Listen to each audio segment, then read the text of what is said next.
متعدد چوکیوں اور گاڑیوں کو درستگی سے نشانہ بنا کر تباہ کر دیا گیا۔ سیکیورٹی ذرائع کے مطابق پاک فوج کی مؤثر کارروائیوں نے دشمن کو پسپائی پر مجبور کر دیا۔ دفاع وطن کے لیے سیکیورٹی فورسز کا غیر متزلزل عزم علاقائی سالمیت کو یقینی بنا رہا ہے۔ آپریشن غضب للحق تمام مقررہ اہداف کے حصول تک جاری رہے گا۔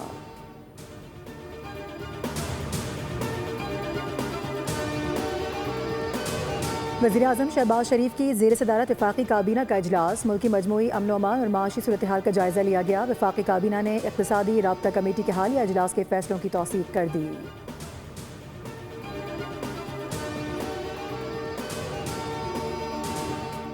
ایران نے اطلاع دی ہے کہ وہ تباہی کے دہانے پر ہے اور چاہتا ہے کہ ہم جلد از جلد ہرمز کھول دیں۔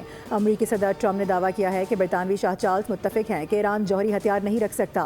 امریکہ نے ایران کو فوجی شکست دی ہے۔ صدر ٹرمپ نے وائٹ ہاؤس میں شاہ چارلس اور ملکہ کے اعزاز میں عشائیے کی تقریب سے خطاب میں کہا ہے کہ برطانیہ سے آج بھی مضبوط رشتہ ہے۔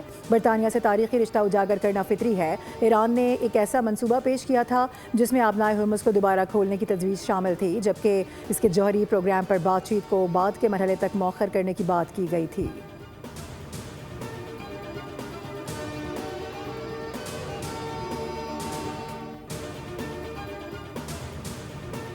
امریکی صدر ڈونلڈ ٹرمپ کی ایران کے خلاف طویل المدتی بحری ناکہ بندی کی ہدایت۔ کہا کہ ایران کی معیشت اور تیل کی برآمدات پر دباؤ جاری رکھا جائے اور بندرگاہوں سے آنے جانے والی شپنگ کو روکا جائے۔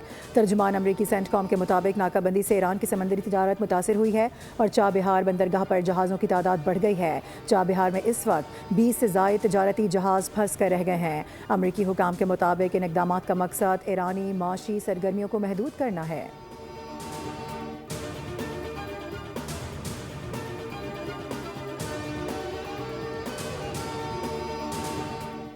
ایران نے UN سیکرٹری جنرل کو خط میں امریکی ناکہ بندی کی مذمت کرتے ہوئے ایرانی جہازوں کو روکنا اور اثاثے ضبط کرنا سمندری قزاقی قرار دے دیا۔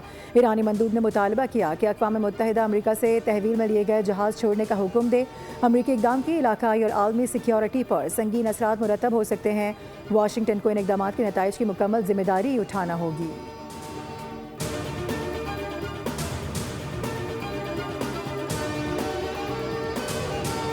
عالمی بینک نے کموڈٹی مارکیٹس آؤٹ لک رپورٹ 2026 جاری کرتے ہوئے خبردار کیا ہے کہ مشرق وسطیٰ کی جنگ کے باعث عالمی معیشتوں پر شدید دباؤ ہے، جس سے روزگار اور ترقی متاثر ہونے کا خدشہ ہے۔ رپورٹ کے مطابق تیل کی قیمتیں 2022 کے بعد بلند ترین سطح تک جا سکتی ہیں۔ اگر جنگ طویل ہوتی ہے تو قیمت $115 فی بیرل تک بھی پہنچ سکتی ہے۔ توانائی کی قیمتوں میں 16 سے 24% اضافے کا امکان ہے، جس سے عالمی سطح پر مہنگائی اور شرح سود میں اضافہ ہوگا اور ترقی پذیر ممالک سب سے زیادہ متاثر ہوں گے۔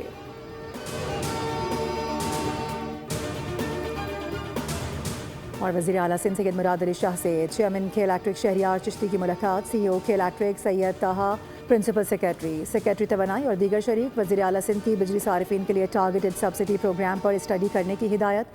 چیئرمین شہریار چشتی نے کہا کہ الیکٹرک سندھ حکومت کے ساتھ تعاون کے لیے تیار ہے۔ سستی بجلی کی پیداوار ناگزیر ہے۔ متعدد چوکیوں اور گاڑیوں کو درستگی سے نشانہ بنا کر تباہ کر دیا گیا۔ سیکیورٹی ذرائع کے مطابق پاک فوج کی مؤثر کارروائیوں نے دشمن کو پسپائی پر مجبور کر دیا۔ دفاع وطن کے لیے سیکیورٹی فورسز کا غیر متزلزل عزم علاقائی سالمیت کو یقینی بنا رہا ہے۔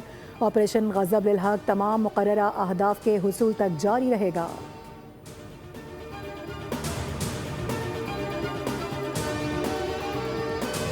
وزیراعظم شہباز شریف کی زیر صدارت وفاقی کابینہ کا اجلاس، ملکی مجموعی امن و امان اور معاشی صورتحال کا جائزہ لیا گیا۔ وفاقی کابینہ نے اقتصادی رابطہ کمیٹی کے حالیہ اجلاس کے فیصلوں کی توثیق کر دی۔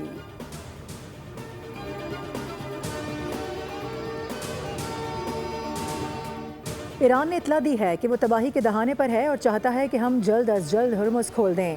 امریکی صدر ٹرمپ نے دعویٰ کیا ہے کہ برطانوی شاہ چارلس متفق ہیں کہ ایران جوہری ہتھیار نہیں رکھ سکتا۔ امریکہ نے ایران کو فوجی شکست دی ہے۔ صدر ٹرمپ نے وائٹ ہاؤس میں شاہ چارلس اور ملکہ کے اعزاز میں عشائیے کی تقریب سے خطاب میں کہا ہے کہ برطانیہ سے آج بھی مضبوط رشتہ ہے۔ برطانیہ سے تاریخی رشتہ اجاگر کرنا فطری ہے۔ ایران نے ایک ایسا منصوبہ پیش کیا تھا جس میں آبنائے ہرمز کو دوبارہ کھولنے کی تجویز شامل تھی، جبکہ اس کے جوہری پروگرام پر بات چیت کو بعد کے مرحلے تک مؤخر کرنے کی بات کی گئی تھی۔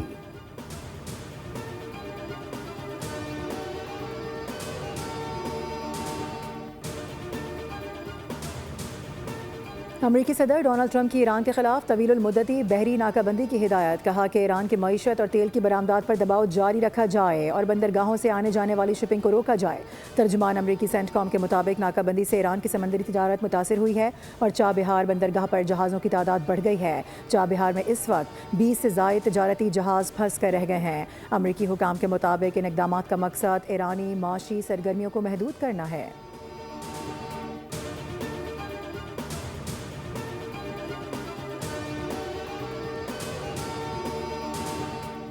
ایران نے UN سیکرٹری جنرل کو خط میں امریکی ناکہ بندی کی مذمت کرتے ہوئے ایرانی جہازوں کو روکنا اور اثاثے ضبط کرنا سمندری قزاقی قرار دے دیا. ایرانی مندوب نے مطالبہ کیا کہ اقوام متحدہ امریکہ سے تحویل میں لیے گئے جہاز چھوڑنے کا حکم دے. امریکی اقدام کی علاقائی اور عالمی سیکیورٹی پر سنگین اثرات مرتب ہو سکتے ہیں. واشنگٹن کو ان اقدامات کے نتائج کی مکمل ذمہ داری اٹھانا ہوگی.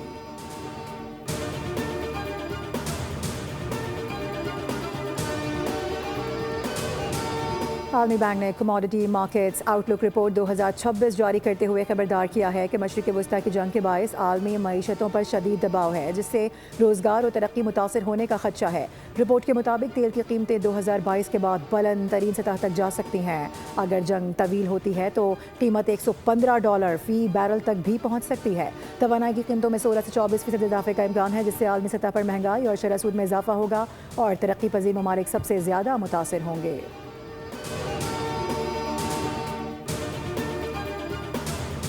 اور وزیر اعلیٰ سندھ سید مراد علی شاہ سے چیئرمین کے الیکٹرک شہریار چشتی کی ملاقات. CEO کے الیکٹرک سید طہا، پرنسپل سیکرٹری توانائی اور دیگر شریک وزیر اعلیٰ سندھ کی بجلی صارفین کے لیے ٹارگیٹڈ سبسڈی پروگرام پر اسٹڈی کرنے کی ہدایت. چیئرمین شہریار چشتی نے کہا کہ الیکٹرک سندھ حکومت کے ساتھ تعاون کے لیے تیار ہے.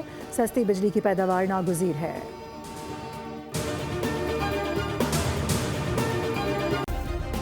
سبسکرائب کریں اور بیل دبائیں تاکہ کوئی خبر رہ نہ جائے.